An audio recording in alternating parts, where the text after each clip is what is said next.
नमस्कार, सत श्री अकाल, आदाब, खमा खनी, वणक्कम एंड हेलो। मेरा नाम है श्विका और आज के इस वीडियो में हम सीबीएसई क्लास 10th मैथमेटिक्स के चैप्टर 14 प्रोबेबिलिटी की जो एक्सरसाइज 14.1 है अकॉर्डिंग टू न्यू सिलेबस उसके 22nd क्वेश्चन को सॉल्व करेंगे। तो आइए शुरू करते हैं। यहाँ पे हमें क्वेश्चन क्या गिवन है, रेफर टू एग्जाम्पल 13 और फर्स्ट पार्ट है कंप्लीट द फॉलोइंग टेबल और सेकंड पार्ट है a student argues that there are 11 possible outcomes 2 3 4 5 6 7 8 9 10 and 11 and 12 therefore each of them has a probability of 1/11 do you agree with this agreement justify your solution। तो दूसरे वाले पे बाद में आएंगे, पहले फर्स्ट वाले की बात करते हैं। तो आपको पहला जो चीज दिया गया है that is refer to example 13, वो इसलिए कहा गया है कि आप एग्जाम्पल 13 को रेफर करो क्योंकि वहां पे जो एग्जाम्पल है उसमें गिवन है कि दो डाइस थी, डाइस जो हम लूडो वगैरह गेम खेलते हैं तो उसके अंदर से थ्रो करते हैं ना, या फिर सांप सीढ़ी के अंदर भी खेलते हैं तो उसमें भी वो डाइस थ्रो करते हैं। तो वैसे अगर हम दो डाइस को रोल करते हैं एक साथ तो कितने पॉसिबल आउटकम्स हो सकते हैं। तो जो भी आपका एग्जाम्पल नंबर 13 है उसमें जितने भी आउटकम है वो मैं यहाँ पे आपको लिख के बता दे रही हूँ। इस साइड लिख लेते हैं। देखो आपने दो डाइस को थ्रो किया, इसको थोड़ा उस साइड कर देते हैं। दो डाइस एक साथ रोल की हैं तो एक डाइस है जब तो हमें पता होता है कि क्या तो एक से 6 तक ही आने वाले, लेकिन जब दो एक साथ रोल कर दी जाएं तो क्या क्या पॉसिबल आउटकम्स हो सकते हैं। तो एक तो ये हो सकता है कि पहली वाली में 1 आया, दूसरी वाली में भी 1 आ गया, ठीक है।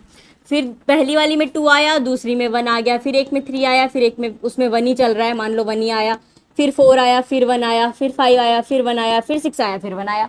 या फिर ये भी हो सकता है, ये एक के हो गए, एक बार आपने रोल किया, ये पॉसिबल आउटकम्स हैं। या ये भी हो सकते हैं कि 1 आया, 2 आया, 3 आया, 4 आया, 5 आया, 6 आया, दूसरी वाली में 2 आने लग गए, ठीक है।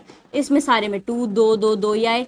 इस तरीके से आप चाहो तो इस पूरे के पूरे दो डाइस के जो रोल करने का मसला है इसको याद भी कर सकते हो कि एक साइड हम लिखते जाएंगे पूरे 1 2 3 4 5 6 7 8 9 10 सॉरी 6 तक ही होते हैं, तो 1 2 3 4 5 6 7 8 6 तक ही लिखेंगे and then we will continue with 1 2 3 4, यानी एक बार हॉरिजॉन्टली एक बार वर्टिकली ऐसे लिखते जाएंगे और सारे सॉल्यूशंस हमारे बनते जाएंगे। तो इसे थोड़ा और इधर ले लेते हैं। पहले अभी सवाल की जरूरत नहीं है, अपनी टेबल बना लेते हैं, तो टेबल पे फोकस करेंगे।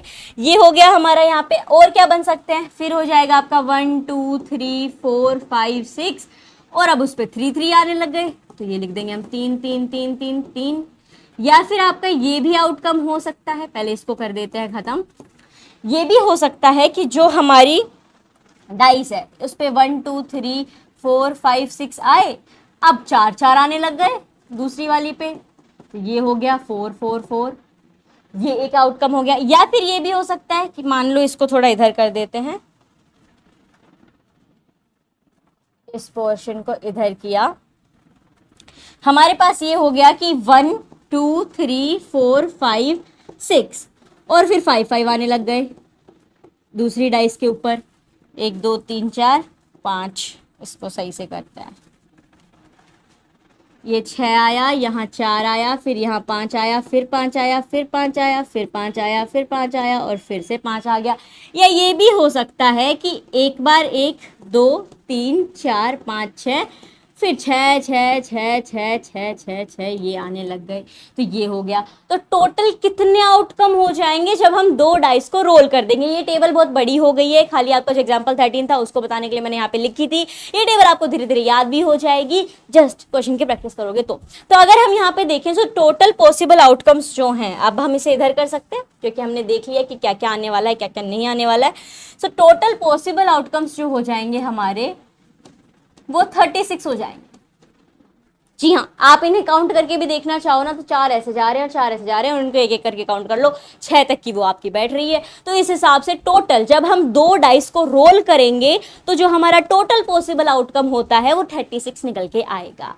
अब आप इजीली इस टेबल को फिल कर सकते हो। टेबल आपसे क्या बोल रही है, यही चीज ना जो एक्सप्लेनेशन वीडियो था प्रोबेबिलिटी का उसमें मैंने आपको बताई भी थी कि जब ये ऐसी चीजें पूछ ली जाएंगी डाइस में तो यही कहेगा कि इन दो को जोड़ दूं तो क्या प्रोबेबिलिटी आएगी, इसको जोड़ दे तो कितने नंबर आएंगे और उसकी क्या प्रोबेबिलिटी आएगी। तो यहाँ पे आपकी टेबल क्या कह रही है कि इवेंट सम ऑन 2 डिवाइस, ठीक है, 2 डिवाइस है, ये 2 डाइस है जिनका इवेंट यही है कि आपने 2 डाइस के जो सम आ रहे हैं उनको ऐड कर देना है।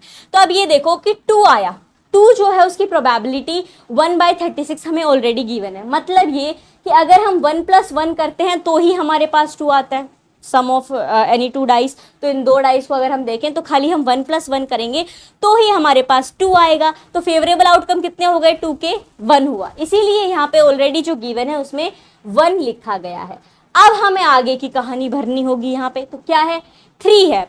अब मुझे ये बताओ यहाँ पे देख के कि 3 कितने बार हम ऐड कर देते हैं, यानी जो हमने यहाँ पे पॉसिबल आउटकम्स लिखे हैं उसमें कितने ऐसे जिन पे ऐड करने पे हमारे पास 3 आएगा। तो आप कहोगे एक तो ये है 1 + 2, बिल्कुल, इसको दूसरे उससे मार्क कर देती हूँ मैं। एक आपका ये 1 + 2 है और ये 2 + 1 है। इसके अलावा कोई है कि हम जोड़ दें और 3 आ जाए, नहीं है। तो यहाँ पे कितने हो गए आपके फेवरेबल आउटकम्स, यहाँ पे हमारे फेवरेबल आउटकम्स हो गए 1 और 2। तो प्रोबेबिलिटी क्या हो जाएगी भैया, फेवरेबल आउटकम 2 है और total possible outcomes 36 and that is 2/36। आगे बढ़ते हैं, अब हमारे पास 4 है। तो जब हम यहाँ पे जो दो डाइस को रोल किया और जो भी सारे आउटकम थे वो लिखे, अब कितनों को हम ऐड करते जाएं और हमारे पास आ जाएगा 4। तो अगर हम यहाँ देखें तो जब हम 3 + 1 करेंगे तो 4 आ जाएगा, बिल्कुल। जब हम 2 + 2 करेंगे तो 4 आ जाएगा, जब हम 1 + 3 करेंगे तो 4 आ जाएगा, बेशक। तो यहाँ पे हो गया कि 3 ऐसे आउटकम्स हैं, यानी 3 फेवरेबल आउटकम हैं जिनके जोड़ दें तो हमारे पास 4 आ जाता है। तो ये टेबल का दूसरा भाग भरा गया कि जब 4 कब आएगा, 3/36 इज द प्रोबेबिलिटी। 3 ऐसे आउटकम्स को जोड़ दिया जाता है तो 4 आ जाता है। आगे बढ़ते हैं, 5 कब आएगा, तो सेम चीज। अब देखो आप यहाँ पे डायगनली देखते जाओ, आपका आंसर आता जाएगा। 1 + 4 आपका हो जाएगा 5, 3 + 2 5 हो जाएगा, वापस 3 + 2 5 हो जाएगा, इधर 2 + 3 था, नंबर चेंज हो गया, इधर 4 + 1 था। सो कितने हो गए, 1 2 3 4, टोटल 4 फेवरेबल आउटकम्स हैं। जब 5 आएगा तो ये हो गया आपका 4/36। 6 का पता क्या हो जाएगा, अब आप यहाँ देखोगे कि एक पैटर्न बन रहा है डायगोनली। आप ये जो पूरी यहाँ पे लिखी गई है टेबल उसे भी समझ सकते हो, ये इस पैटर्न से भी अगर आप देखते जाओगे तो 6 पे आ जाएंगे 5/36, 7 का आ जाएगा आपका 6/36, 6/36, और 8 का अब आ जाएगा 5/36, जो कि आपको ऑलरेडी गिवन है। देखो 8 का 5/36 क्यों आया, कि खाली 5 ही फेवरेबल आउटकम्स है जिन्हें हम जोड़ दें तो हमारे पास 8 आ जाता है। तो यहाँ पे इस टेबल में हम देखते चलेंगे ना, जैसे 4 5 6 7 8, सो 5 + 3 हो जाएगा एक यहाँ पे, फिर ये हो जाएगा 6 + 2, फिर यहाँ पे आगे अगर हम देखें 5 + 5 है, 4 + 6 हो जाएगा यहाँ पे, 4 6 7 8 यहाँ पे बन जा रहा है। तो इस तरीके से टोटल 5 ही फेवरेबल आउटकम बन रहे हैं 8 के सम के लिए, तो वो ऑलरेडी मेंशन है।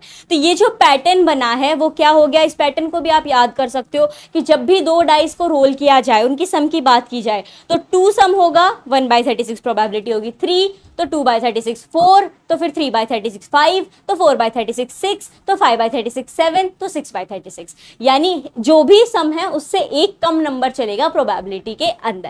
अब हम अगर आगे बढ़े 8 के आगे कि सम 9 हो जाए तो क्या प्रोबेबिलिटी होगी, कितने आउटकम्स हैं जिनको जोड़ देते हैं तो हमारे पास 9 आ जाता है।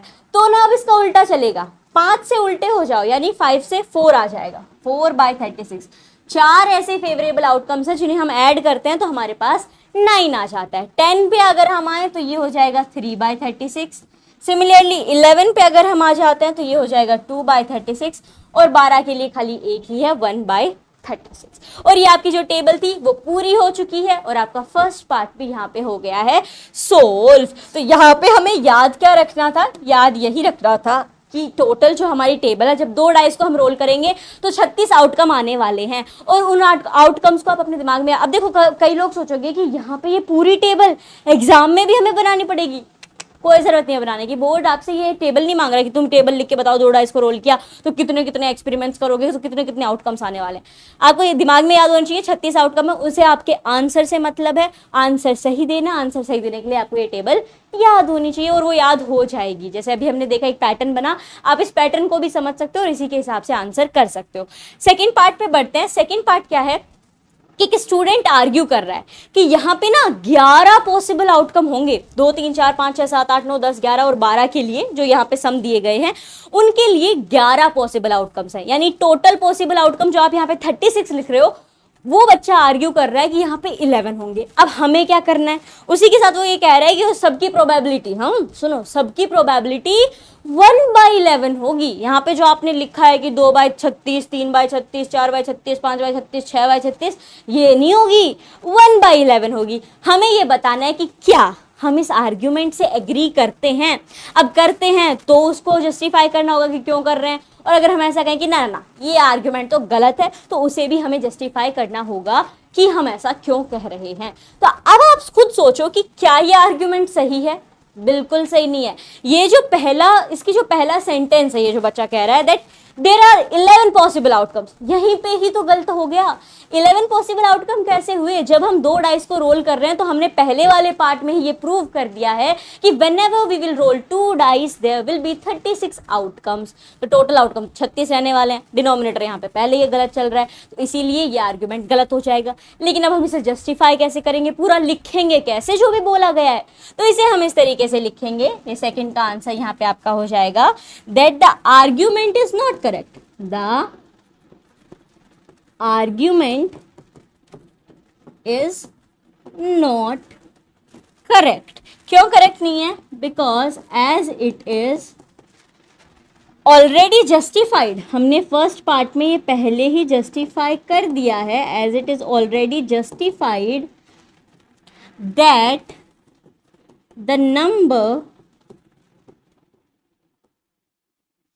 of all possible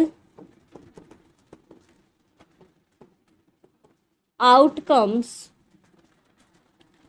is 36 not 11।